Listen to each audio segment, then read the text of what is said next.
Welcome back, shop rats. We're back on Scoops. It's a 2-scoop Sunday. Are you ready? We're going to work on that annoying speedometer problem where it goes ting, ting, ting, ting, ting. And we're going to work on that really annoying rattle in the steering column and see if we can figure that out. So there's probably something you can learn no matter what you're working on, so don't go away. Let's watch the show intro. I'll see you in about 30 seconds. I'm Mike, and this is my car shop. Working out of a 100-year-old refurbished barn, bringing 35 years of experience to projects considered beyond repair. Vision, creativity, and problem solving are essential tools in this place. Watch as we transform junk into polished metal miracles. This is My Car's Shop. If you've ever owned one of these cars, pretty much probably any car, but my experience is mostly Mopar, you'll find that the speedometer does some weird stuff, and you hear these ting, ting, ting sounds, and the speedometer is jumping everywhere, and then you hear this sound, and, well, it's just it's rather disconcerting, quite frankly. And 90% of the time, that's just the speedometer cable. So we went to O'Reilly's and ordered a new speedometer cable for this car. And we'll get to that in a minute, hopefully before this episode. Well, now that I've talked about it this much, we're going to have to. But the thing I really want to focus on today is this. In this steering column, if you've watched any of the videos when I'm driving it, there's a rattle in this thing that just drives you absolutely up the wall. So we're going to tear this column apart and see if we can figure out what the heck is going on. I think it's related to the shifter. So let's see if we can duplicate the sound, and then we'll start tearing things apart and see what we come up with. I haven't gotten around to disconnecting that annoying buzzer, but if you hear this, that's the sound we're dealing with. And it's definitely coming out of the shifter area in here. So we got to kind of get down in there and just see what we can determine on exactly why this is making that noise. We disconnected the battery, so it's not quite so annoying. And if I recall right, there's a screw right here, maybe. Or not. Okay. So this horn button, I think, just kind of pops off, maybe. I hope. There's certainly no screws on the backside. Been a long time since I've been into one of these babies. Let's see if we can screw it up and have to completely. Oh, I bet you this center part. Yep, this center part pops off, and then I think there are some. That's where we at. Yep, that's it. That's right. It's been a while.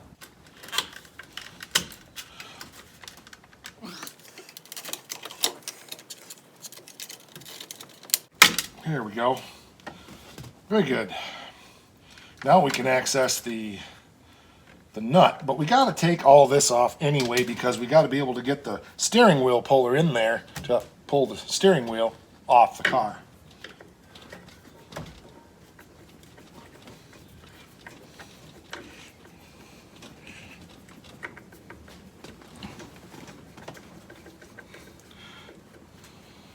Now we can pull that off and then reach in here and pull that off. Pull our ground wire off. Or not. There we go. Very good.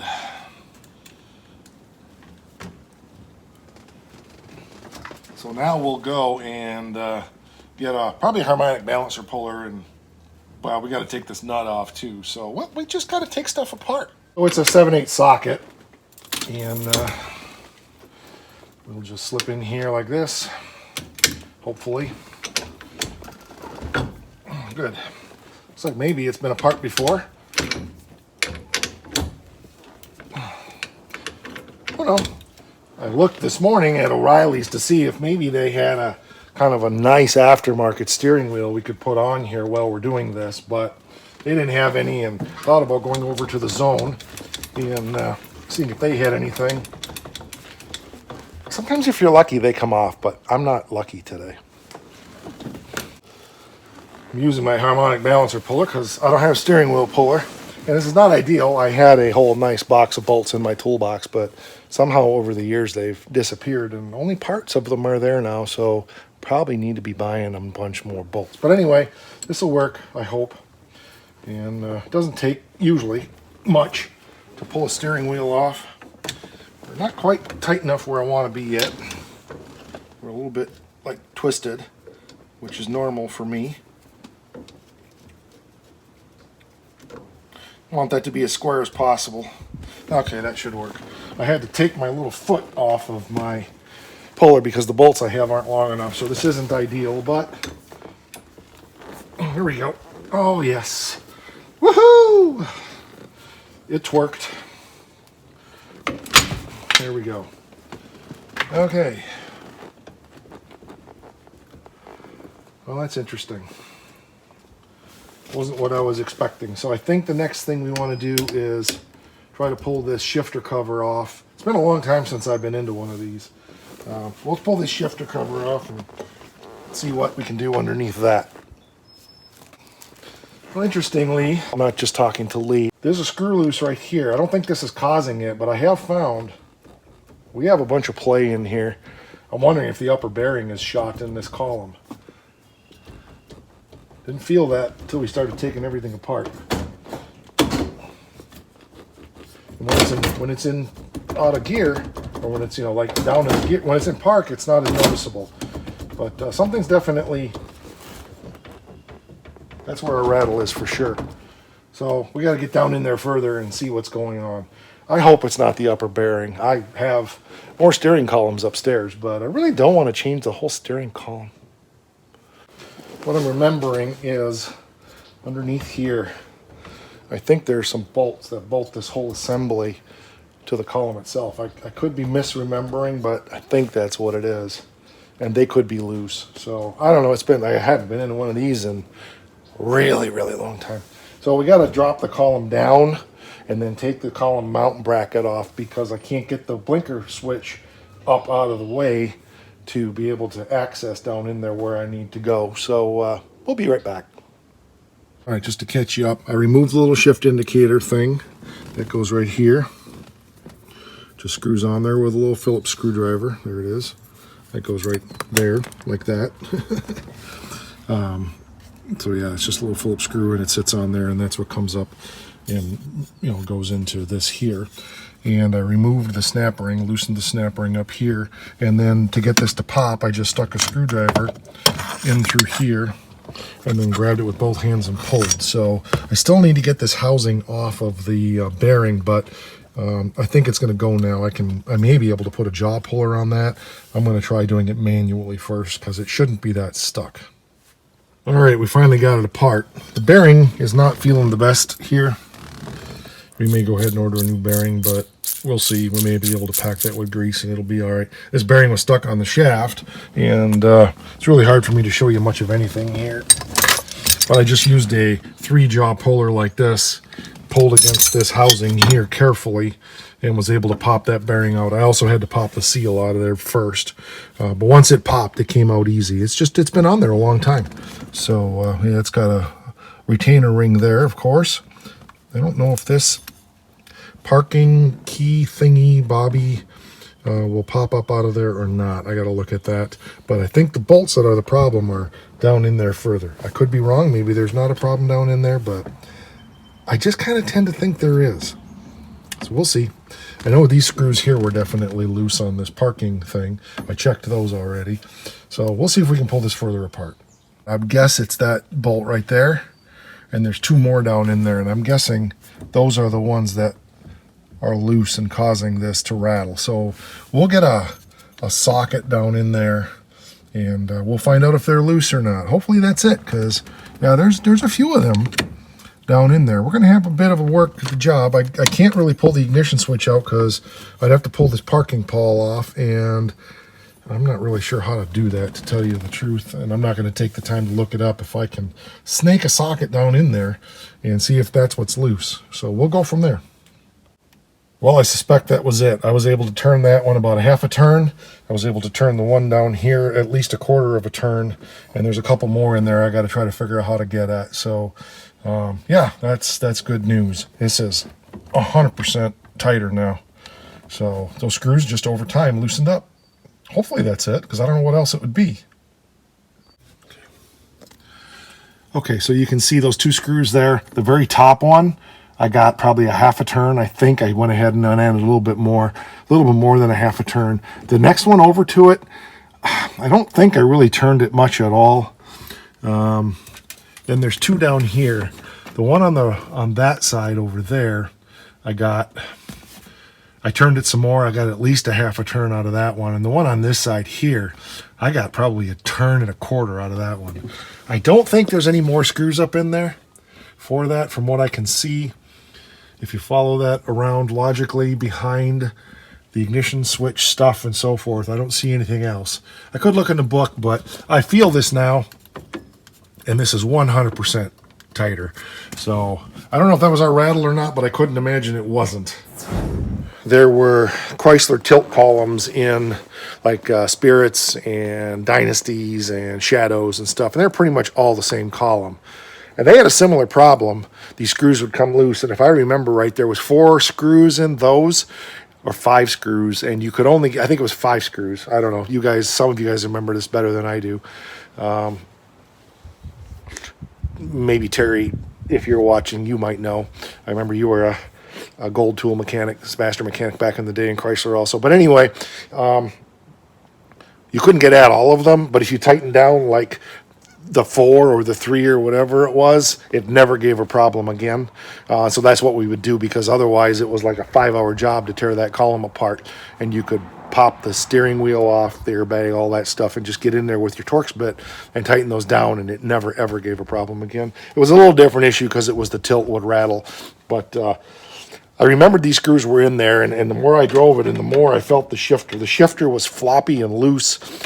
Things were just not right, and now this shifter is pretty tight. So hopefully we're going to put it back together, and we'll see, and hopefully I can get this back together. Well, now I got to figure out how it goes back together again, like I said. One step at a time, we'll get it. Get our ignition switch back up in here first. Okay, that's in place, so get these screws in. I think there's 3 screws for this.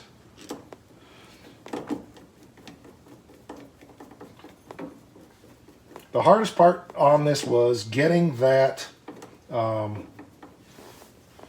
getting this piece here off of the column. That was a bugger. I'm questioning about ordering a bearing or not for that, but I think I'm gonna just like pack some grease in there and see, because I didn't feel a lot of play in the wheel itself, and if we pack some good grease in there, some good thick grease, it'll probably take care of it. It doesn't seem like it's catching or binding, but I don't know, we'll see. Yeah, here it is right here. It's making a little noise, but I don't feel it. Yeah, there's a little bit of play in there. Maybe we should go ahead and order one at O'Reilly's. See if we can get one. I hate to put it all back together and have to tear it back apart because this is what's making the noise. But I don't think this was it. I don't know. All right, I'm going to go ahead and put this back together again. If I run into any tricky things that you need to know about, we'll show you. But it's 3 screws on the ignition switch. Make sure it's engaged back. You got your plate for your parking pole support. I'm sure I'll get it all back together again and I've forgotten something. That's just normal. But if there's not leftover parts, you didn't do it right. Not only am I shocked, but I'm highly offended that O'Reilly's doesn't have this bearing. I can't believe it. What kind of parts do they stock? If they don't stock an upper steering column bearing, steering shaft bearing for a 1973 Dodge Dart, what the heck? The car is only, 15 years old, right? This is 1988. Yeah, no surprise. It's a $9 bearing. The more I'm playing with it, it must have some dirt in it because it's getting better and better. So I'm going to go ahead and clean it up and then pack it with some really good thick grease, and I think we're going to be fine. Listen to it. Wherever. So a little bit loose, but I think with some thick grease, it's going to be fine. And it's reduced friction for all the racing. Something I almost forgot to do was put the shift indicator back in, so we're going to do that. And while I'm there, I'm going to do all the adjustment to make that more accurate. The shifter is so much tighter now. It feels like a new car. I know we've got an issue with the the link, because this has the slant 6 link in it, and it's not exactly lining up right down underneath the car. I have the V8 link, I've just never taken time to put it in, but I thought most of that play was because of that, and I can see now it was this being loose here. So we've made some significant improvement. So while I got this, and I'm able, hopefully, maybe, this is plastic, I don't know if I'll be able to make any adjustment or not, but we'll get it in there and see if we can get it lined up so that it's at least close to being accurate, and then we'll go from there. So I went ahead and washed that bearing out and got that old crappy grease out of there, and then packed that with just white grease, and it's incredibly different. So hopefully we'll be all right, and we'll just pop this down on there. I should have filed that a little bit, but I didn't. So we'll have to just kind of take a socket and that down on there, and then put the seal in there, and put the retainer in there, and then just stuff. And hopefully I didn't forget anything. I don't think I did. I don't know. We got parts and stuff all over in here, but you know, you just put everything back together again, and then if you have parts left over, you figure those were just from the factory. They weren't really supposed to be there. All right, we're getting there now. Just got the screws back in here. Got our little screw back down in there for the steering or the key light. I don't have the little slipper thing on there yet, but that's fine. That can go on later. The screws are all tight. So next thing we got to do is put our blinker switch back in, which goes in here, and then a long screw. So we're coming together. One thing I'm going to suggest a couple things. Make sure you have a pair of snap ring pliers to remove that little snap ring. I had to use a screwdriver. That was a pain in the butt. Make sure you have a magnet, because you're inevitably going to drop screws down here, and they're going to slide way down in. I already did that, so I had to get it out with a magnet. And let's see, there was one other thing I was thinking. Oh yeah, if you're going to do this job, I would strongly suggest that you go ahead and buy a new bearing seal assembly before you take this apart. They're only like $10, and there's a good chance you're going to crack that bearing housing. Not this, but the bearing itself, trying to get that off of there, because it's pressed onto that shaft and it doesn't want to come out easy. I kind of wished I would have had a new one to put in anyway, because as worn as it was, but after I packed it, it was okay. So just some words to the wise. If you're going to tear into one of these, just maybe get that bearing ahead of time and those couple other little things. But we're getting there. It's going together good. I did put the steering wheel on, and everything is feeling pretty good. Now I have a decision to make, and I think I'm going to go ahead and get this column bolted back up in place before I put the steering column on. That way before I put the steering wheel back on. That way the steering wheel's not in my way when I'm trying to get stuff in place. So we're getting there. And I can't find the little cover for that light. It's here somewhere, but not seeing it yet. So we'll get more of these extra bolts and stuff down here put back in, and then hopefully we'll find where that little pot licker went. All right, so now we are up in here removing the speedometer cable off the back of the head before I put the steering wheel on, because I got room now. Okay, so that's out and loose, and hopefully we can pull that through the firewall and then screw it out of the tranny and get the new one in. And well, it's just stuff. And you know, the one thing I didn't think about, I didn't think about the fact that I should probably open the box up and make sure that the new one I have is right. Smells right. Tastes right. Looks right. Yeah, that in too, so yeah, it tastes good. Yep, should be right. Good thing we didn't step in it.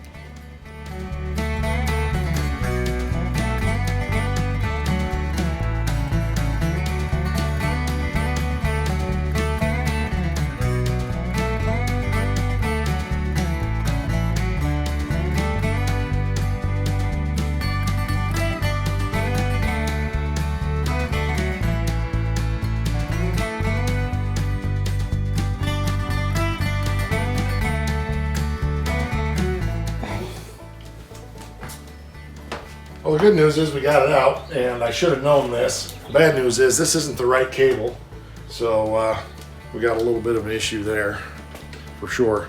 That ain't gonna fit. So what I'm gonna do for now, I didn't destroy the cable getting it out, so what I'm gonna do is just lubricate the crap out of this thing and put it back in, and maybe it'll work better. It is pretty dry, and that definitely could cause issues, so we'll see, because what happens is this is like a big spring, and it'll get tight and then release and tighten and release, and that's what causes some of those issues in the speedometer. So I doubt it's going to work, but we're going to try it. I'll definitely tight right there. Putting it in backwards, of course. Oh yes. Oh well, I can return that and get my money back. I guess that's why it was so cheap.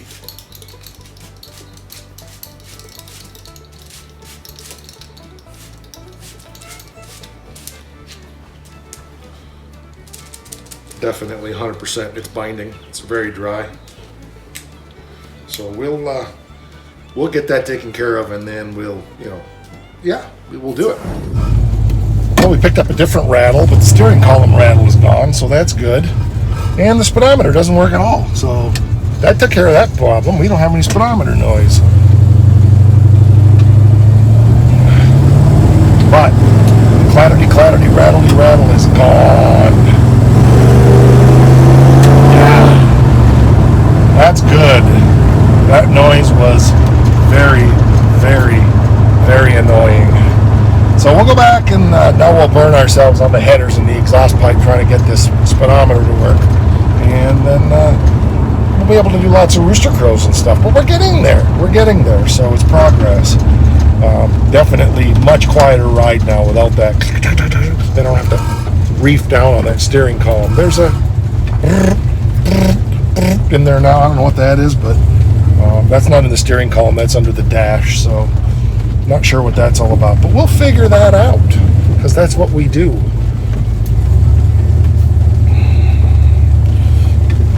Got two guesses. Is either I didn't get enough insertion on the speedometer head, or I didn't get the gear clocked properly in the transmission. So not that big a deal. We may have to wait for this to cool down, but we'll play with the back of the dash first and see what is going on there. It feels like it's inserted enough, so I may have to go down and unhook it off the transmission and put a drill motor on it, spin it up, and see if the speedometer moves or not. That'll tell me if it's down there or up here.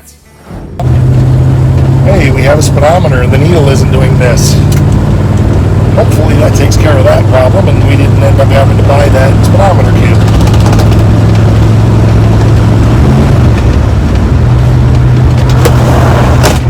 Better shut the door. There's just ever so slightly, every millisecond, I hear just the slightest little vibration in that steering column, but we fixed it for sure. And it could be something else. I don't have the dash bolted in 100% yet. Things like that.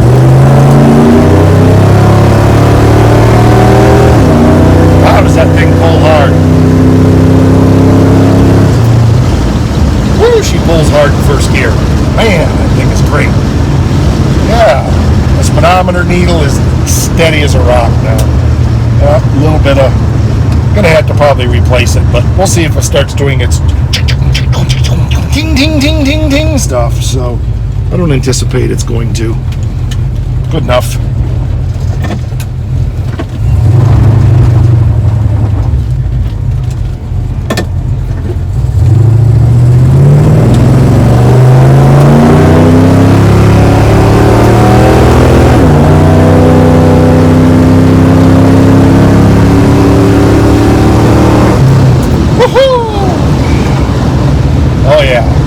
Man, that thing pulls hard. I can't imagine what this thing would be like with like a 323 gear in it. It'd be just a tire cooker. But if it's got the 290 gear or the 270 gear, I don't know. But I'll be liking it. I'll be liking it a lot. Woo!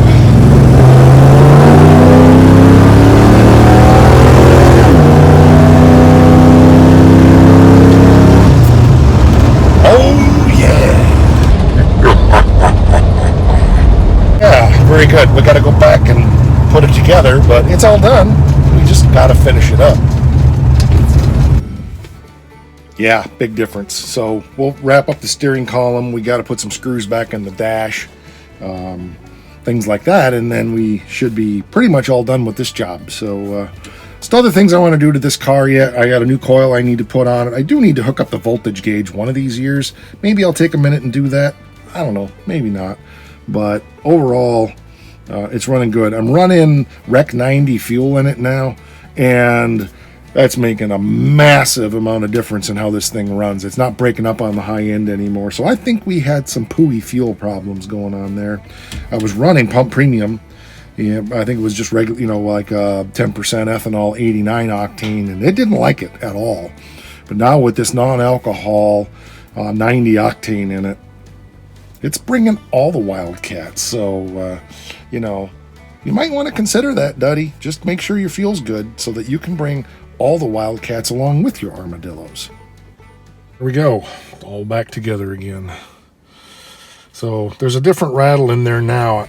The steering column seems a little tight to the dash, so I've got to take a look at that sometime, but I'm out of time for today and I'm out of energy for today, so it's a good job done. I'm just glad to have that silly rattle gone. And the speedometer seems to be quieter now too. I don't hear the way the speedometer was chattering. It sounded almost like it had a lifter problem in the engine, so that took care of that. Good old Scoops, there she be. Got another project here that's going to be coming real soon. My buddy's 86 short box Dodge truck. I'm going to be doing a paint job on that truck. It's going to be a quick slam bam get her done, so we'll be starting on those doors. They've just got a little body work. Most of the truck is good, the box is good and straight, so not going to be a lot of body work to do, but just a quick and dirty. It's just a work truck, so we're not doing a show job, but we still want it to be nice and straight, stuff like that. So watch for that soon. More coming on Scoops, and more coming on the Stitches Challenger. We've got stuff coming on the Duster soon, and of course, more coming on the Oakland. And if all be well, do some paint work on that as well. I want to finish that grill up, and since I'm going to be doing work on the truck that I'm painting for my buddy, I might as well just get that grill in that red color and be done with that, because I'd really like to be driving that car this summer. I also mentioned we've got stuff coming on Becky's 88 Dodge W100. I just need to live about another 265 years to get all this stuff done, but I'm going to get it done. And I've got one of my employees' son, little Mini Cooper here. I don't know if I'll do any episodes on that, but maybe hurt an engine. They wanted me to take a quick look at it and diagnose it and see what's going on. So we got to take care of that as well. But I think for today, that's going to do it. I appreciate you watching. If you haven't subscribed to the channel, why not? You watch this much, that means you must be able to tolerate all this stuff. We're going to have more coming on Scoops. I've been thinking about doing some Sundays with 2 Scoops. You get the joke there. Because, 2 Scoops is its real official name. We've just shortened it up to Scoops because lazy. But I'm thinking about doing maybe that featuring that car on some Sundays, not every Sunday, but you got to have a Sunday with 2 Scoops. So I don't know, just thinking about that. Let me know what you'd like to see more on that car. We got the 74 Swinger back there also that I'd like to get done, get that car painted and get the 318 shot down in, and we just got a lot of stuff. Remember, we got another car coming as well. We got the Golden Mullet coming soon. If you haven't seen that out, look for the episode that was just aired recently where I go out to look at and lay my eyes on that car for the very first time. It's not here yet, but it's coming. As we said, please subscribe if you haven't. Hit the bell so you receive those notifications. Drop some comments down there. That helps us a lot. We're on the Instant Grandma /My Car Shop, as well as the Face Thing /My Car Shop. Look for the link down below for our merchandise, because we have t-shirts and sweatshirts, and we just got stickers, and there's just stuff.